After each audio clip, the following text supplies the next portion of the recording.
Hey, thanks for coming back. It's Rebecca. Let's jump back into what's going on in the ACA market right now. And then in the next video or so, I'm going to offer some great solutions. So if we look at individual ACA premiums, this is unsubsidized average premium per member per month. We went from $346, and here in 2019, we're up to $612. It's a 76% increase. So keep in mind, the rates have gone up dramatically. So not only does the consumer have to pay their premium each month, but should they actually need their insurance, they're going to have a big deductible. And those deductibles, every year, they change. We're going to jump and look at that here in a second. All right, so the consumer is screaming uncle. So again, we have a lot of turmoil in the market, and I feel like I say this every year, we have a lot of turmoil. We have a lot of turmoil right now because if you look over the period of 2011 to 2017, the growth in income for Americans has gone up by about 20%. Growth in healthcare costs, negative 49%. That means our consumers are getting hit with a negative 29%. So their income's coming up this much, but their healthcare costs has come up this much. And that just isn't good math. So 61% of Americans cannot cover an unexpected $1,000 expense. So ironically enough, you buy healthcare, you buy healthcare, you buy healthcare, you pay your premiums, you have a $6,000 deductible. Doesn't matter what your deductible is, because statistics say that 61%, they can't cover $1,000. Because after you hit your deductible, then you got to go into your coinsurance. That could be another $6,000. And it says high deductible plans have had the unintended consequences of delaying medical care. We see that a lot. We see where people have a high deductible and they think, I'm not going to go to the doctor because I know I have a $6,000 deductible.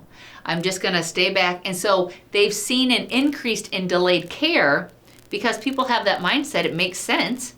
If I know I have to spend a whole bunch, I'm gonna try to self-medicate, self-rest, self-whatever, see if I can't conquer it myself. And then on the flip side, a lot of times it's too late. We're seeing higher ER admissions, unnecessary surgeries, higher costs. Not good. When we look at the subsidy calculation change for 2020, each year CMS comes out with new rules and standards as related to ACA on what this subsidy amount is going to be.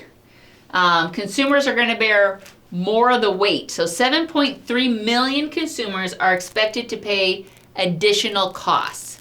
So you might have gotten this much subsidy, and each year that's coming down because there just isn't the money for the whole system to work well. And so 7.3 consumers will be taking on more of the financial responsibility than they did the previous year. Maximum out of pocket, so this is what I'm talking about.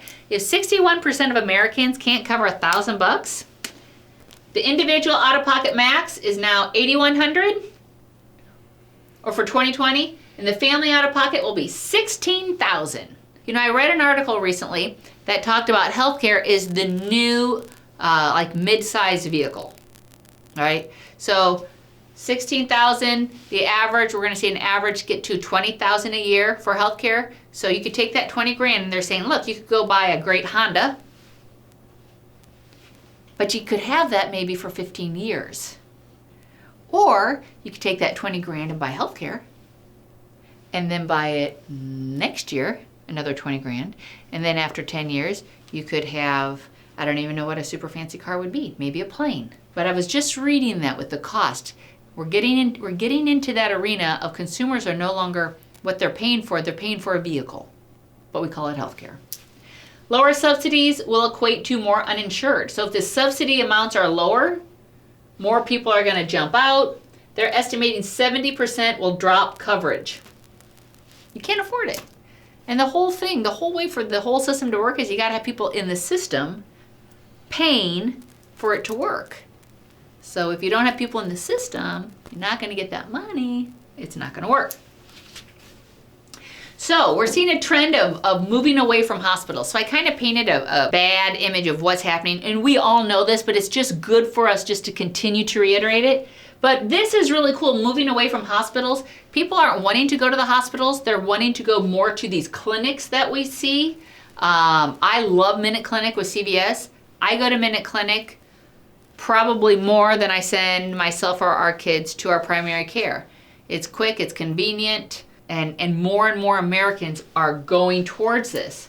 Another thing that we're seeing is telemedicine. This is a $6 billion savings they're estimating, because more and more people, they're struggling to get health care during the nights and weekends without visiting the ER, right? So Wendy did not feel well at the worst possible time.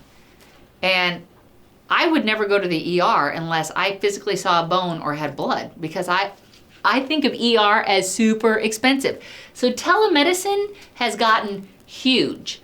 7 million people will actually use telehealth services throughout the year. And doctor and urgent care and ER visits that are unnecessary or could have been handled safely could be done over the phone. 75%. 75% of these doctor visits, urgent care, ER visits could have been handled over the phone. And if people will continue to make that transition, it will have a massive savings on our overall system. So if you're not using telemedicine, I highly recommend it. CMS approved telemedicine into the Advantage market now, and people are using it. It works very, very well. It's very, very effective. So look, we're winding up to get to something good here. What I want you to do is hit the next video.